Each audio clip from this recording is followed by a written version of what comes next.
കഷ്ടനഷ്ടം ഏറിയ നേരം ചുറ്റും നോക്കി ഞാൻ, ലോകം എന്നെ കൈവിട്ടെന്ന സത്യം കണ്ടു ഞാൻ.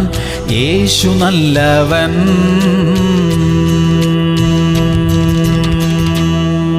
സങ്കീർത്തനങ്ങൾ 106:3. ന്യായത്തെ പ്രമാണിക്കുന്നവരും എല്ലായ്പ്പോഴും നീതി പ്രവർത്തിക്കുന്നവനും ഭാഗ്യവാന്മാർ. പ്രിയമുള്ളവരെ, ദൈവം നീതിയും ന്യായവും ഇഷ്ടപ്പെടുന്നു. നമ്മുടെ ജീവിതം അങ്ങനെ ആയിരിക്കണം എന്ന് ദൈവം ആഗ്രഹിക്കുന്നു. നീതി പ്രവർത്തിക്കുന്നവർ അനുഗ്രഹിക്കപ്പെട്ടവർ എന്ന് തിരുവചനം പറയുന്നു. അർഹമായ നീതി എല്ലാവർക്കും ലഭിക്കണം. നമുക്ക് കഴിയുന്നതെല്ലാം അതിനുവേണ്ടി ചെയ്യണം. നമുക്ക് വേണ്ടിയും ദൈവം ന്യായം നടത്തി തരും. നമുക്ക് അർഹമായ നീതി നമുക്ക് ലഭിക്കുക തന്നെ ചെയ്യും. പ്രാർത്ഥിക്കാം. സ്വർഗീയ പിതാവേ, ഞങ്ങൾക്ക് അർഹമായ നീതി ലഭിക്കുവാൻ വഴിയുണ്ടാക്കണമേ. അനീതി ചെയ്യുന്നവരെല്ലാം ഞങ്ങളുടെ ജീവിതത്തിൽ നിന്നും മാറിപ്പോകട്ടെ. നീതിയോടും ന്യായത്തോടും കൂടെ ജീവിക്കുവാൻ ഞങ്ങളെയും സഹായിക്കണമേ. യേശു ക്രിസ്തുവിന്റെ നാമത്തിൽ തന്നെ.